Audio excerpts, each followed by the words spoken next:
S'il vous plaît, la Commission va reprendre ses travaux.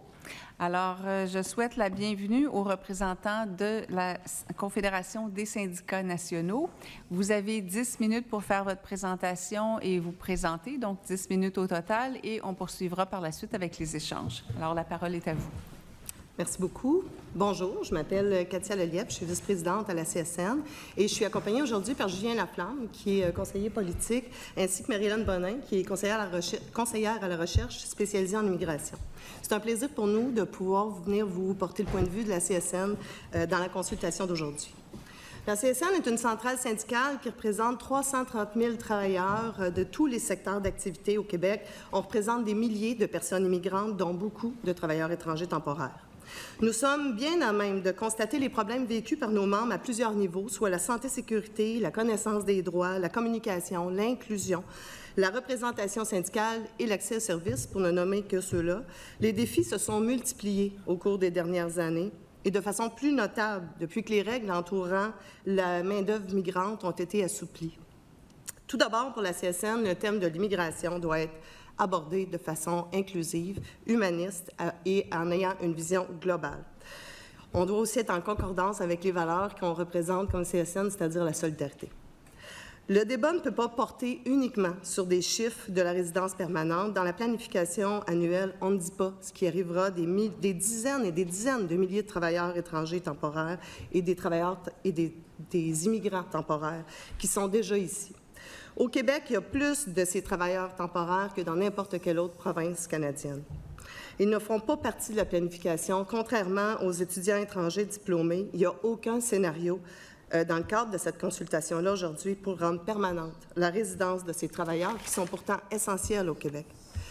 Une autre question importante est la précarité et la vulnérabilité des personnes immigrantes sans statut de résident permanent.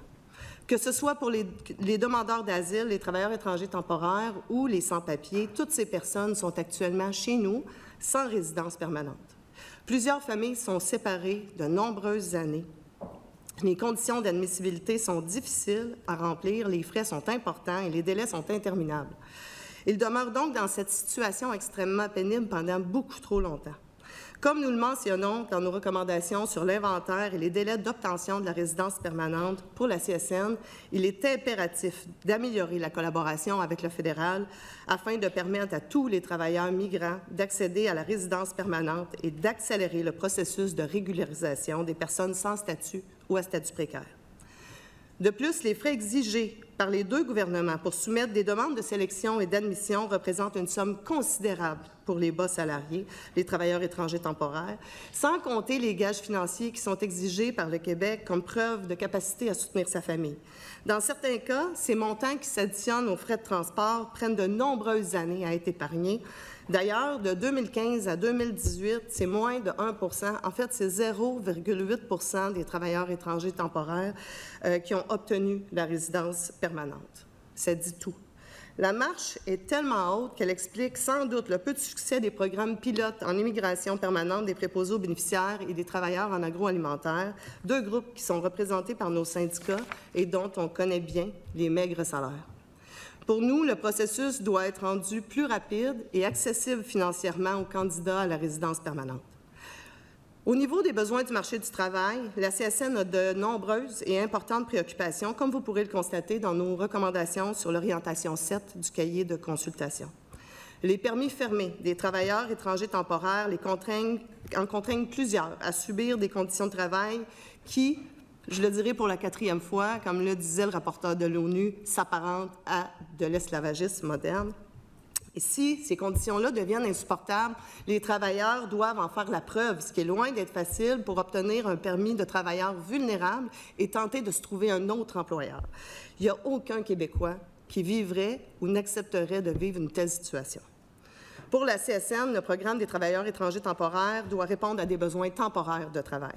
Les besoins permanents devraient être comblés par des travailleurs étant résidents permanents, puisque le déficit démographique du Québec il va continuer à croître dans les prochaines années. Nous réitérons donc nos demandes afin de mettre fin aux permis fermés liés à un seul employeur, de faciliter la mise en place de permis sectoriels ou régionaux de mesures compensatoires entre employeurs, ainsi que de permettre l'accès à la résidence permanente après 1 an de travail en sol québécois. De même, le rôle et le financement de la CNESST doivent être bonifiés pour offrir davantage de formations afin de permettre aux personnes immigrantes de connaître leurs droits pour faciliter leurs plaintes et leurs réclamations. Les inspections non annoncées devraient être plus fréquentes dans les milieux de travail employant des travailleurs étrangers temporaires et dans les agences de placement, comme on l'a mentionné au point 7.2 de nos recommandations. Pour ce qui est de la deuxième orientation du gouvernement, visant l'accroissement des connaissances du français des personnes migrantes, la création de Francisation Québec est bien accueillie par la CSN, qui en supporte l'ensemble des objectifs. Par contre, nous sommes inquiets du peu d'informations disponibles sur les mesures qui seront mises en place pour leur réalisation, particulièrement en ce qui concerne la francisation au travail. La barrière de la langue est un enjeu réel, autant dans nos milieux de travail que pour la rétention des personnes immigrantes en région. Ça met à risque la santé et sécurité de l'ensemble des travailleurs dans les entreprises et ça les prive de droits fondamentaux et de plus, ça envenime les relations de travail sur les lieux de travail. Quand on n'est pas capable de se parler, on n'est pas capable de se comprendre.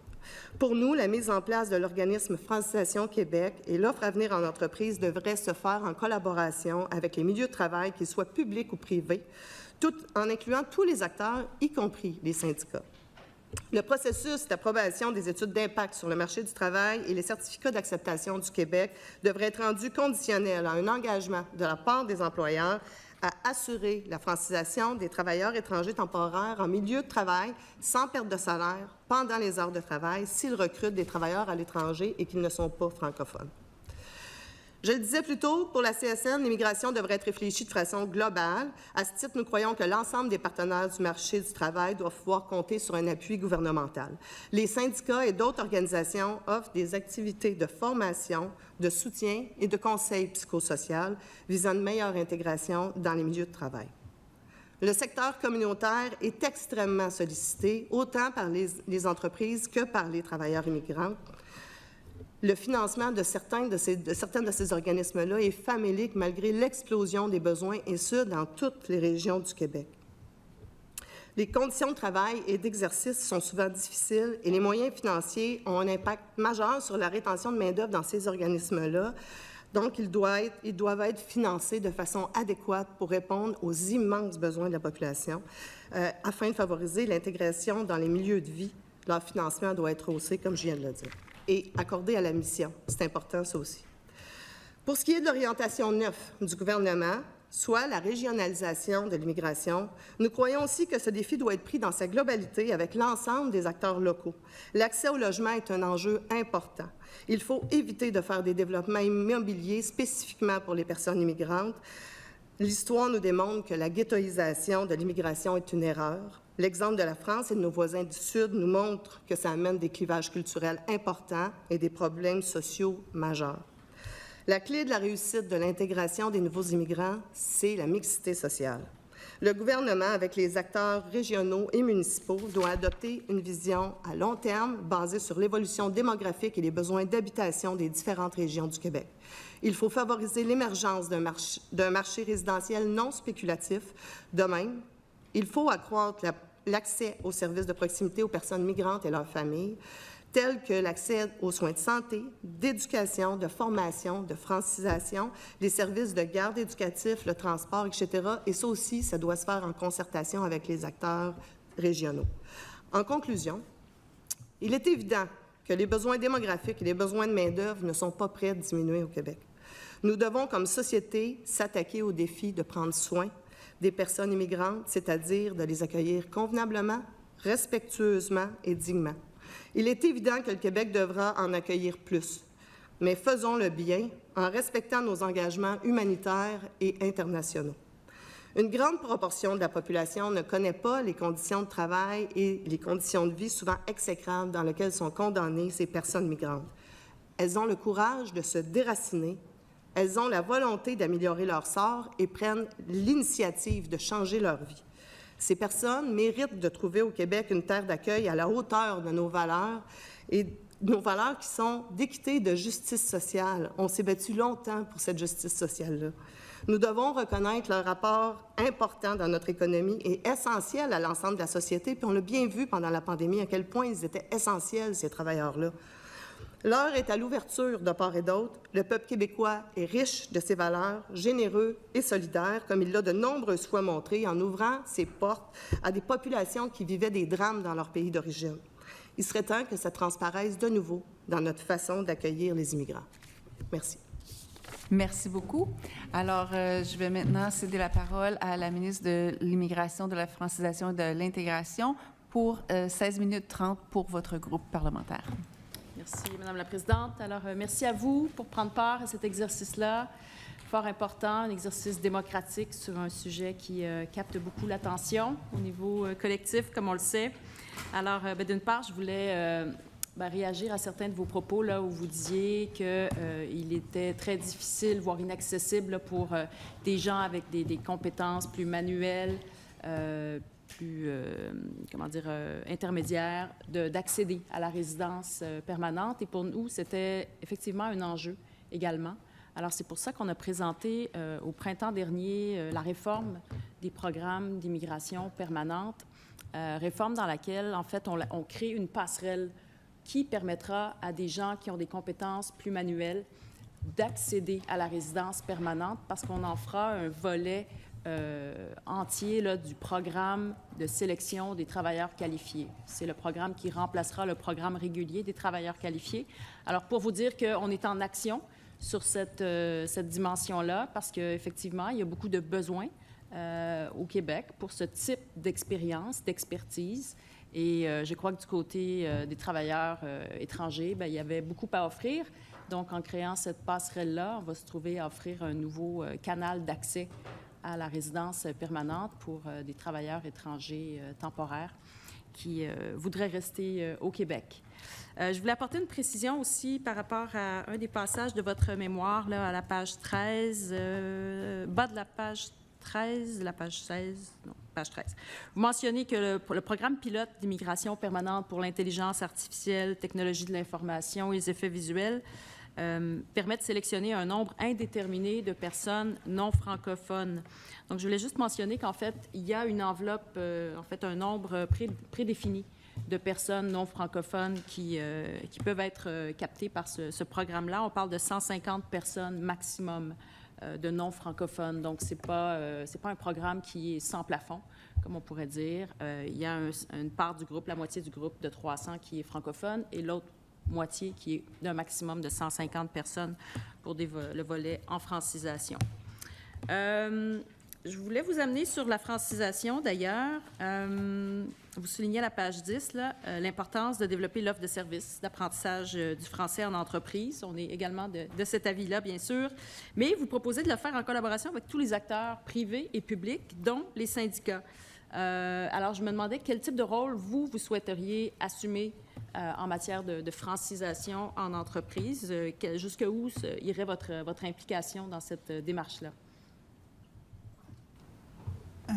En fait, la façon dont on agit déjà, c'est de promouvoir auprès de nos syndicats la disponibilité de services qu'il y avait, en tout cas jusqu'à présent, à travers les programmes de formation de main-d'œuvre de la CPMT et des partenariats qu'on pouvait créer avec des organismes qui fournissaient la formation en milieu de travail, exactement comme les gens de la FTQ vous l'ont expliqué tout à l'heure dans les usines, dans les cas qu'ils ont mentionnés. Donc, on pense qu'on peut continuer à faire cette promotion-là, puis à épauler et l'employeur et le syndicat dans les démarches administratives nécessaires, ce qu'on a fait jusqu'à présent, tout le paperasse à remplir pour aller chercher les subventions pour la personne formatrice, la personne puis pour les salaires aussi. Mais avant, en amont de ça, ce qu'on voudrait, c'est que maintenant qu'il semble que tout ça va passer de la CPMT à Francisation Québec, on aimerait être consulté, on aimerait être considéré comme partie prenante. Ce qui était le cas quand on était à la CPMT, mais là, on ne sait pas du tout ce que Francisation Québec compte faire en entreprise et on ne comprend pas comment ça se fait qu'on est gardé dans le noir, là, même 6 mois après l'annonce la création de Francisation Québec. Bien, une précision par rapport à ce volet-là. En fait, la partie francisation en entreprise n'est pas encore sous l'aile de Francisation Québec qui est basée au MIFI. Elle est encore sous le ministère de l'Emploi. Donc, en ce sens-là, le transfert est à venir. Donc, ça va être à partir du 1er novembre que Francisation Québec va se charger également du volet francisation en entreprise. Donc, c'est là que va s'amorcer une nouvelle étape du redéploiement de Francisation Québec. Ceci pourrait expliquer cela. Donc, voilà, il y a tout ce volet-là qui reste pour nous consulter. À venir. Je vous amène dans ce cas-là à la recommandation 7.1. Vous y avez fait référence dans votre intervention, où vous demandez en fait la fin des permis de travail fermés. Donc, vous recommandez la mise en place de permis de travail semi-fermés, soit sectoriels ou régionaux. J'aimerais vous entendre sur quel avantage et quel inconvénient associez-vous à chacune de ces alternatives-là, soit régionales ou sectorielles, et est-ce que vous imaginez aussi d'autres options qui puissent remplacer un permis de travail fermé? Mais pour nous, en théorie, les permis pourraient être ouverts. On sait très bien que pour les employeurs, ça représente une embûche de taille. Mais nous, pour nous, les travailleurs sont libres de vendre leur force de travail à qui ils désirent la vendre. Évidemment, les permis régionaux ont l'avantage de maintenir les gens dans une région donnée et de ne pas les déraciner. Les permis sectoriels ont l'avantage de maintenir les compétences, mais les permis ouverts ont l'avantage de permettre aux gens de choisir l'emploi qu'ils désirent occuper. Alors, pour nous, c'est sûr que ce qu'on tente de faire, c'est de donner de plus de liberté possible à ces travailleurs-là. Il faut savoir que la CSN, en tout cas, on est très interpellés par nos syndicats qui vivent beaucoup de difficultés dans les milieux de travail. On entend des histoires qui sont, ne serait-ce qu'au niveau de la santé-sécurité. Si les centrales syndicales sont toutes venues devant vous aujourd'hui, c'est parce que les enjeux sur le terrain sont réels. Nos membres nous interpellent de façon continuelle là-dessus. On a des enjeux sociaux importants dans les milieux de travail. Puis si on laisse tout dans les mains des employeurs, comme c'est le cas actuellement, bien, vous savez, les syndicats, on s'est élevés dans le temps pour éviter les abus des employeurs, mais on a encore cette fibre-là, on a la même, et nos syndicats sur place, bien, nous remontent toute cette information-là. Je pense qu'on doit être inclus parce que pour nous, le travailleur est important, pas seulement le travail qu'il accomplit. C'est pour ça aussi qu'on est en action pour mieux informer les travailleurs, notamment les travailleurs étrangers temporaires, avec l'escouade qu'on a développée avec la CNESST. Donc, à ce stade-ci, je vais... Il vous reste 9 minutes pour votre groupe. Alors, est-ce qu'une autre députée? Alors, la députée d'Iberville? Oui. La parole est à vous. Super. Dans le mémoire, vous semblez appuyer les démarches qu'on a instaurées en intégration et en installation régionale des nouveaux arrivants. Vous dites cependant qu'on peut manquer de résultats. Je voulais que vous ayez plus en profondeur sur ce sujet-là. Bien, en fait, ce qu'on comprend des partenaires, par exemple, de la TCRI, des organismes qui sont sur le terrain, c'est que c'est l'enracinement à long terme qui est compliqué. Surtout que la main-d'œuvre qui s'installe dans les régions, c'est la main-d'œuvre à permis temporaire. Si c'était des gens à qui on accordait une résidence permanente, qui pouvaient venir tout de suite avec leur famille, puis que les enfants rentraient tout de suite à l'école en français, déjà, on serait dans un engrenage pour les garder dans la région. Mais le fait que les gens sont sur un permis temporaire, qui ne savent pas trop quelles sont leurs possibilités réelles de rester ici à long terme, que leurs familles sont derrière, finalement, les gens ont de la difficulté à rester dans les régions. Puis c'est ça qui nous préoccupe. Puis nos membres veulent que les gens restent dans les régions, veulent que les entreprises continuent à opérer. Fait qu'il faut vraiment trouver le moyen d'ancrer, puis notamment en favorisant davantage la résidence permanente des travailleurs qualifiés et de leurs familles, et le plus rapidement possible. Parce que le plus longtemps on garde les gens dans l'incertitude, bien, le le plus difficile, ça va être de les ancrer dans la région. Avec la réforme du PRTQ, qui est maintenant le PSTQ, on a maintenant un volet pour les travailleurs moins qualifiés, travailleurs manuels. Pensez-vous que c'est une piste de solution durable au problème? Bien, c'en est une. Par contre, on a été quand même surpris de voir que dans l'introduction des 4 volets de ce programme-là, le volet qui concerne ces travailleurs-là, c'est le seul où on exige une expérience préalable d'1 an avant de pouvoir se qualifier à la sélection. Et on se demandait s'il n'y avait pas un peu une confusion là, des programmes, parce que le programme de l'expérience québécoise, bien, c'est un autre programme, c'est pas le programme de sélection des travailleurs qualifiés.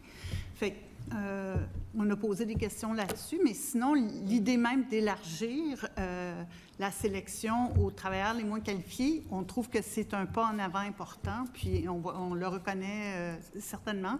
Maintenant, il va falloir voir si les délais, les coûts et les autres exigences vont pas être d'autres obstacles qui font que ça ne donnera pas plus de résultats. Il faut s'attaquer à tous les obstacles. Parfait. Super. C'est quand même une des bonnes avancées au niveau du PSTQ, c'est que le requérant principal, maintenant, bien, c'était déjà comme ça, mais peut faire la demande pour l'ensemble de sa famille immédiate aussi directement. Fait que c'est quand même une avancée majeure pour les travailleurs étrangers temporaires qui pourraient maintenant être permanents, puis faire une seule demande, un seul frais. Tu sais, quand on parle de frais élevés quand même, versus un frais par personne, puis des délais multiples, là, pourraient tous passer ensemble, ça faciliterait, ça changerait, et ça va changer la donne, en fait, selon nous. Je voulais vous entendre aussi sur quels sont les moyens que les centrales syndicales peuvent avoir sur l'intégration des nouveaux arrivants en région. Mais nous, on est déjà en train de travailler pour l'inclusion dans nos syndicats locaux. On a fait une trousse à l'usage de nos syndicats pour expliquer l'ensemble des droits et tout ça. On tente aussi de créer des comités dans les lieux de travail de relations interculturelles pour s'assurer qu'on échange sur nos cultures, que ces gens-là ne se retrouvent pas tout seuls une fois que le corps de travail est terminé, qu'on peut créer des liens dans les régions. Donc, nous, on le fait au niveau syndical. On travaille aussi en partenariat avec le communautaire, souvent, pour tenter de favoriser l'intégration. Mais comme vous le disiez, quand les familles ne sont pas là, c'est plus difficile. On a des expériences où est-ce que, malgré qu'on a fait venir des travailleurs dans certains endroits, je pense entre autres à la série de Rivière-au-Rat, où est-ce qu'il y a eu ces comités-là, mais les gens sont retournés parce qu'ils étaient tout seuls, loin de leur famille, et il n'y avait pas d'attache sociale. Fait que c'est important de créer ces lieux-là. On passe 8 heures au moins, en tout cas, un travailleur étranger temporaire en passe souvent plus que 8 dans son milieu de travail. Donc, ces liens-là, c'est déjà les premières assises de l'intégration dans le Québec avec nos valeurs, avec notre langue, avec l'ensemble de ce qu'on est comme société québécoise. C'est super intéressant. Quel genre d'activité vous mettez en place? Formation. OK. On fait de l'encouragement puis du coaching aussi à participer. Aux activités, par exemple, une des choses qui est un enjeu important, c'est la santé et sécurité au travail. C'est donc dire qu'il faut qu'il y ait des délégués en santé et sécurité au travail qui sont des immigrants, des personnes immigrantes et des temporaires pour s'assurer que l'information puisse circuler. Mais tout ça est très sérieusement limité quand il n'y a pas de français, quand il n'y a pas de langue commune. C'est vraiment l'obstacle numéro 1 qu'on nous... Encore cette semaine, je parlais avec la présidente d'un syndicat qui me disait, on en a plein, les travailleurs étrangers temporaires, mais on n'est pas capable de communiquer avec eux. Elle dit, moi, je ne parle pas ni espagnol ni anglais. À chaque fois, il faudrait qu'on paye pour un interprète. On ne va pas inviter l'interprète de l'employeur à l'Assemblée générale du syndicat. Et puis, c'est un petit syndicat de travailleurs pauvres qui a donc peu de moyens. Puis, on en a 2500 syndicats. On ne peut pas payer au niveau de la centrale pour l'interprétation partout, à tous les jours. C'est vraiment un casse-tête. Donc, même quand les travailleurs ont les mêmes droits, on n'arrive pas à les faire respecter, ces droits-là, si on n'a pas de langue commune. La langue commune est nécessaire pour protéger, informer, éduquer, représenter. Sans ça, c'est des droits sur papier. Parfait. Il reste 2 minutes. Je vais prendre la parole en terminant? Oui. Super. Mais en réalité, je le comprends vraiment, mais pour revenir, parce que au niveau, par exemple, des familles avec, encore une fois, le PSTQ, si on met en place des initiatives, par exemple, comme les haltes garderies durant la francisation pour les personnes, justement, avec des horaires atypiques, pour qu'ils puissent y aller quand ils sont disponibles, est-ce que vous trouvez que c'est une initiative qui est valable? Bien, en fait, toute initiative qui va permettre un accès aux services, à notre avis, c'est une démarche qui est valable. Ces gens-là ont beaucoup de difficultés à obtenir les services dont ils ont besoin souvent. Puis, Marilyn a bien dit, là, entre autres par la barrière de la langue, plus vite on va franciser ces gens-là, plus vite ils vont pouvoir s'intégrer, plus vite ils vont pouvoir bénéficier des droits qu'ils ont. Fait que pour nous, là, que ce soit une halte garderie ou d'autres solutions que le gouvernement va trouver, si ça permet une certaine flexibilité dans l'apprentissage du français, bien, pour nous, c'est gagnant. Oui, définitivement. La même chose au niveau de l'intégration, puis qu'on puisse calibrer. Là, on a rencontré des municipalités hier, puis plusieurs organisations aussi qui font des activités multiculturelles, comme vous dites, puis à la longue, c'est non seulement des activités multiculturelles, mais tout simplement une fête familiale où tout le monde s'intègre. Puis je pense qu'à partir du moment où on est capable de lever l'étiquette multiculturelle et que ce soit simplement standard pour tout le monde et que tout le monde se sent bien inclus, il se sent interpellé par l'invitation, on a réussi l'inclusion et l'intégration dans chacune de nos régions. Ça, c'est définitif. Mais par rapport, par exemple, aux nouveaux projets de développement qu'on a ici au Québec, comme la filière batterie, comme les zones d'innovation. Il reste 15 secondes. Bon, bien, je vais vous laisser là-dessus. Merci beaucoup. Merci. Alors, je vais maintenant céder la parole à l'opposition officielle, au député de Néligan, pour 12 minutes 23 secondes. Merci, Madame la Présidente. Premièrement, merci pour votre mémoire, pour votre présence. Je vais commencer par la page 23. Au fait, votre conclusion ressemble un peu aux 2 derniers groupes. Je vais vous citer. Le gouvernement met sur la table 2 scénarios. Scénario 1, scénario 2, votre conclusion que les 2 se ressemblent, et un peu plus loin, vous dites la chose suivante. Cet état de fait rend presque impossible le vivre ensemble. L'inclusion, l'intégration dans de nombreux milieux de travail, c'est des mots forts. Dans un tel contexte, il ne peut être question de choisir si les admissions devraient s'établir à 50 000 ou à 60 000 personnes par année, quand 130 000 résidentes et résidents temporaires arrivent annuellement au Québec. En fait, c'est la conclusion avant même cette commission. D'ailleurs, je ne sais pas si vous avez vu le projet de loi que j'ai déposé le temps dernier, sinon on va vous l'envoyer. Est-ce que vous pensez que cette commission aurait dû, avant de la lancer, de prendre en considération le vrai portrait réel des travailleurs temporaires étrangers? Je vais vous dire pourquoi. Vous êtes le seul groupe qui mentionne le vivre ensemble. Moi, je pense que nous tous, on travaille pour le vivre ensemble, vous aussi. Je pense que vous aussi, vous travaillez sur l'inclusion, les élus aussi. L'intégration, vous aussi, vous travaillez sur l'intégration. Nous aussi, en tant qu'élus, on veut les meilleurs outils pour l'intégration. Mais selon vous, le fait de ne pas prendre dans le portrait les travailleurs temporaires étrangers, tout cela risque d'être impossible. Oui, mais en fait, on crée aussi un goulot d'étranglement. C'est-à-dire qu'il y a plus de gens qui entrent qu'il y en a qu'on accepte. À la longue, bien, on accumule des gens qui sont en attente. Donc, pour nous, dire quel doit être le chiffre sans bien connaître, puis on ne sait pas non plus, le gouvernement fédéral ne sait pas non plus au Canada comment il y a de sans-papiers. On n'est pas capable d'avoir de chiffres. Donc, c'est difficile de se baser sur un chiffre de consultation quand, pour nous, ce chiffre-là crée vraiment un goulot d'étranglement avec tous les gens qui sont ici de façon temporaire. Pourtant, temporaire, des fois, pendant 2 ans, 5 ans, 10 ans, 20 ans. Alors, on est temporaire longtemps. Je vous remercie parce que vous savez quoi? Quand ce débat est arrivé sur la table, il y a beaucoup de gens qui se sont posés des questions. Parce que ce n'est pas tout le monde qui comprend un peu les intrants pour venir au Québec. Il y a plusieurs programmes. Mais maintenant, hier, je ne sais pas si vous l'avez vu, on a eu un témoignage qui a bouleversé beaucoup de collègues. il y avait aussi un reportage incluant une autre personne. Je ne me rappelle plus son nom, Carole ou Claire. Le reportage Les Essentiels. Maintenant, on a des visages derrière ces travailleurs temporaires étrangers. Vous êtes à la tête d'une organisation avec une mission qui respecte le rôle des travailleurs. Comment vous pouvez interpréter l'arrivée d'un représentant des Nations Unies pour faire un rapport sur ce qui se passe dans nos milieux de travail, dans le Canada et aussi au Québec?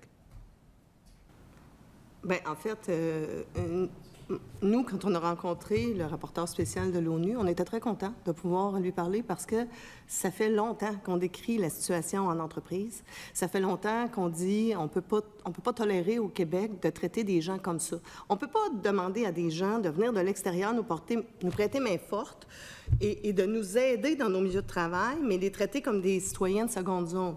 Alors ben voilà, pour nous, c'est évident qu'on doit tenir en compte ces gens-là.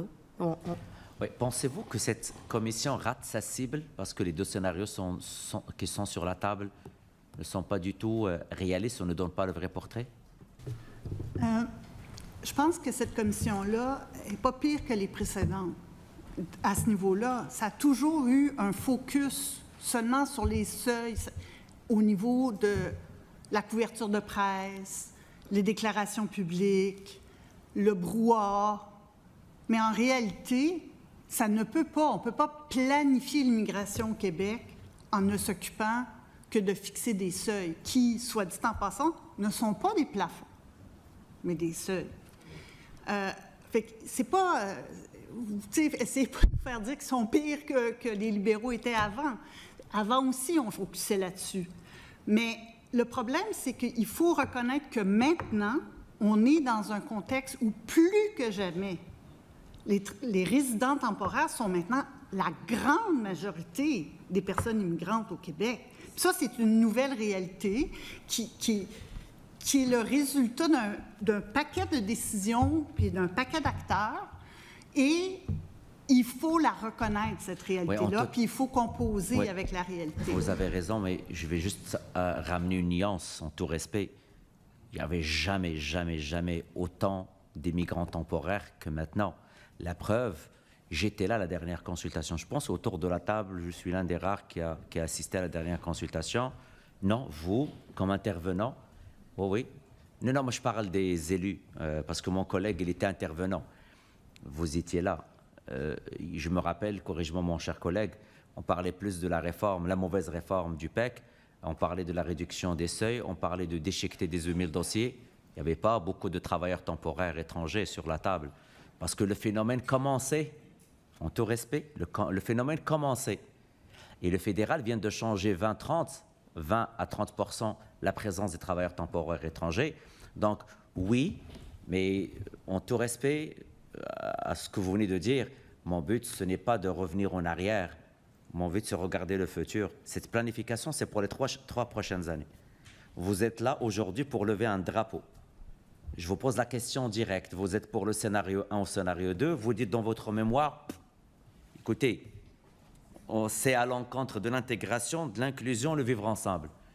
Ben, si quelqu'un n'a pas compris pourquoi on est là pour l'intégration, le vivre ensemble et l'inclusion. Ce qu'on fait, c'est ça, c'est ce qu'on veut, tous autour de la table. Mais le fait de ne pas inclure le portrait réel des travailleurs temporaires étrangers, on s'éloigne de la mission même d'une vraie planification. Vous avez évoqué les projets pilotes. Vous êtes critique à l'égard de ces deux projets pilotes. Pourquoi cet échec des deux projets pilotes, selon vous? Bien, en fait, nous, ce qu'on dit, c'est pas que les projets pilotes n'étaient pas bons. Ce qu'on dit, c'est que toutes les conditions qu'il faut accumuler et tous les frais qui sont inhérents à cette demande-là ont comme impact de limiter la capacité des travailleurs à être en mesure de faire une demande puis d'être acceptés comme résidents permanents. Alors, on a parlé de ces programmes-là en lien avec, entre autres, les frais qui étaient demandés, puis en agroalimentaire, puis pour les préposés aux bénéficiaires, c'est deux domaines où est-ce qu'on représente quand même passablement de travailleurs et qu'on connaît bien leurs conditions de travail et on pense que ça a pu avoir un impact, les frais, puis la hauteur des frais qui sont demandés aux travailleurs pour devenir permanents. Donc, selon vous, le fait de demander des frais aux travailleurs pour qu'ils postulent via le projet pilote est un handicap, il faut les éliminer, ces frais. Bien, ce qu'on dit, c'est qu'il y a beaucoup de frais et que ça coûte très cher pour les travailleurs. Ça leur prend souvent des années à économiser cet argent-là. Dans votre mémoire, vous dites aussi qu'il faut réduire drastiquement le volume du programme des travailleurs étrangers temporaires pour qu'ils ne répondent qu'à des besoins temporaires de main-d'œuvre à court terme, ainsi que faciliter l'accès à la sélection québécoise en continu de toutes les personnes détenant un permis temporaire. Bon, je vais essayer de résumer, ça c'est vos propos. Si on réduit d'une manière drastique le nombre de travailleurs temporaires étrangers, de l'autre côté, il va y avoir soit une pénurie, parce que ça existe la pénurie, soit le seul choix qu'il existe, c'est augmenter les travailleurs permanents. Quelle est votre solution? En fait, nous, ce qu'on dit, c'est qu'on devrait analyser quels sont les besoins temporaires et quels sont des besoins permanents. Il y a plusieurs entreprises pour lesquelles on a des travailleurs temporaires dans des besoins permanents. Si on fait l'analyse qu'on va avoir besoin de travailleurs dans ces entreprises-là pendant de nombreuses années, on devrait ajuster en fonction que ces gens-là viennent de l'immigration permanente et accepter des résidents ici en fonction des besoins du marché du travail. C'est vrai que le nombre de travailleurs étrangers temporaires a augmenté, a explosé dans les dernières années, mais la pénurie de main-d'œuvre et la conjoncture actuelle en est la cause. Puis les travailleurs en entreprise, ils ne sont pas fâchés de voir arriver du renfort. J'étais dans un 50e anniversaire d'un syndicat en fin de semaine, Cisco, pour ne pas le nommer, et il me disait, nous, on était contents, notre employeur nous obligeait à faire 2 heures de temps supplémentaire par jour pour arriver à combler le travail. On était obligés à chaque jour de faire ça. Et là, tout d'un coup, est arrivé des travailleurs, puis c'est venu nous permettre d'avoir un rythme de vie normal. Donc, en milieu de travail, ils ne sont pas vus, ces gens-là, comme des gens qui viennent voler des jobs. Ils sont vus plutôt... Confirme, j'étais dans une tournée régionale et les gens, au contraire, on m'a dit, écoute, je viens d'avoir un soudeur tunisien, ça me permet d'avoir mon week-end tranquillement, ça fait longtemps que je ne l'ai pas eu. Mais là, ma question, elle est sur, si on diminue de manière drastique le nombre de travailleurs temporaires étrangers, ça veut dire qu'on doit augmenter le nombre de travailleurs permanents. Et c'est là ma question. Les 2 seuils que vous avez devant vous, si on réduit d'une manière drastique le PTET, on va se ramasser avec quel seuil? Oui. Pour nous, c'est évident que les besoins permanents vont augmenter dans un avenir prévisible. Les prévisions d'Emploi Québec sont à l'effet que dans les 10 prochaines années, il va y avoir 1,6 million d'emplois à pourvoir, que ce soit en raison des départs à la retraite ou en raison de la croissance économique. Donc, on est capable de savoir qu'il y a des besoins permanents ou en tout cas d'une durée assez longue qui sont devant nous et on doit en tenir compte. Parce que si on n'en tient pas compte, là, on parlait de 130 000 détenteurs de permis de travail temporaires présentement, mais c'est des chiffres qui sont en augmentation rapide et cet écart-là va continuer à se creuser, pas juste dans les 3 prochaines années, là, mais dans un horizon de moyen long terme. Alors, il y a des besoins qui sont de nature permanente. Ouais. Non, c'est un bon point. C'est un bon point. Donc, les besoins sont de nature permanente et la réponse du gouvernement, c'est du temporaire. Est-ce que j'ai bien résumé? OK. Mais selon vous, pourquoi, face à une demande permanente, le gouvernement opte pour du temporaire? C'est quoi l'intérêt si on sait que c'est du permanent? Et ça, la solution du gouvernement, c'est tout faire pour alléger, avoir du temporaire. Pourquoi? C'est par manque de collaboration entre nos paliers de gouvernement. Je pense que là-dessus, c'est pas seulement un enjeu du Québec, c'est un enjeu fédéral aussi, puis c'est aussi un enjeu d'employeurs. D'employeurs qui veulent plus se donner la peine de chercher des candidatures à travers le Québec dans les marchés d'emploi qui sont moins mobilisés. Et qui veulent de la main-d'œuvre tout de suite, là, sans afficher les postes, sans rien, là, sans faire la preuve de leur recherche. Le temps est écoulé, alors merci beaucoup. Je vais maintenant céder la parole au député de Saint-Henri-Sainte-Anne. Vous avez 4 minutes 8 secondes.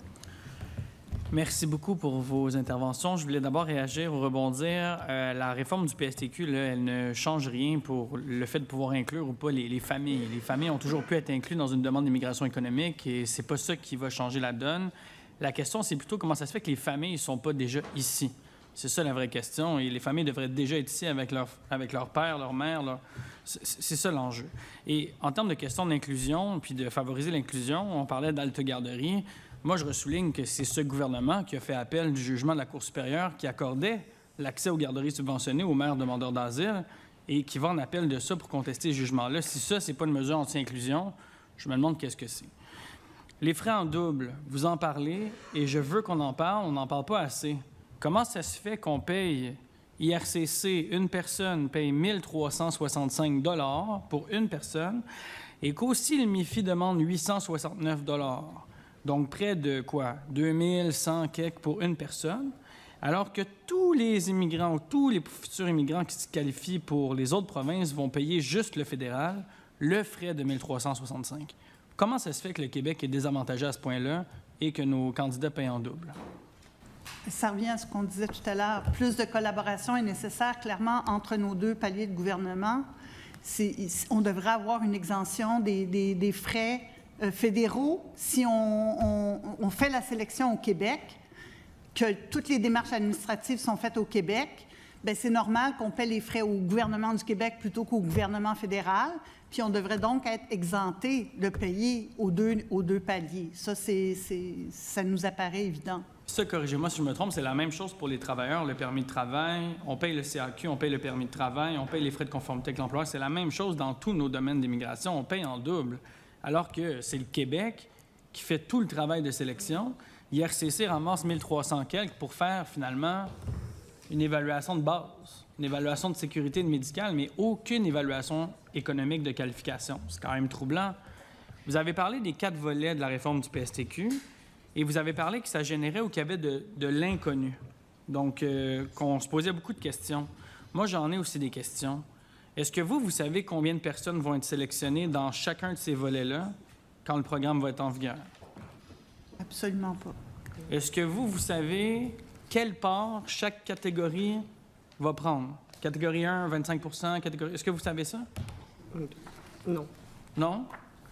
Et est-ce que vous savez quand les gens vont être choisis? Là, 1 fois par mois, 2 fois par mois, 1 fois par année? Non, c'est pas très clair comment ça fonctionne, en fait, pour le commun des mortels. Disons que quand les gens dans nos syndicats nous demandent comment le système fonctionne, on passe beaucoup d'énergie à essayer d'expliquer des choses sur lesquelles on n'a pas toute l'information, qu'on n'a pas toutes les données, qu'on avait avant plus d'informations, je pense, sur le site du MIFI qu'on en a maintenant, que ça a tout changé de bord. C'est pas ça qui est rassurant pour nos travailleurs, on s'entend. C'est pas cette réforme-là qui nous donne un coup de souffle en disant « Wow, maintenant, je sais comment je vais me qualifier. » Je trouvais aussi que c'est gênant, puis je voudrais vous entendre là-dessus, c'est gênant que l'ONU vienne au Canada faire notre job à notre place. Vous trouvez pas? La commission, là, on aurait dû l'avoir avec les élus du Québec, on devrait l'avoir, de savoir que le rapporteur spécial des Nations unies vienne vous entendre, vous, avant que nous, on vous entende sur les conditions de travail des travailleurs. J'ai un petit pépin avec ça. Bien, si je peux me permettre, en conclusion, mais moi aussi, je pense que c'est un peu déplorable qu'on ait crié dans le désert comme ça pendant de nombreuses années. Heureusement que maintenant, on a l'impression que les oreilles se tendent autant au niveau de la population que des partis politiques, des élus, puis jusqu'à l'ONU. Espérons que la situation va changer pour ces personnes vulnérables-là, parce que c'est difficilement tolérable de penser qu'au Québec, on maintient des gens dans une telle précarité puis vulnérabilité.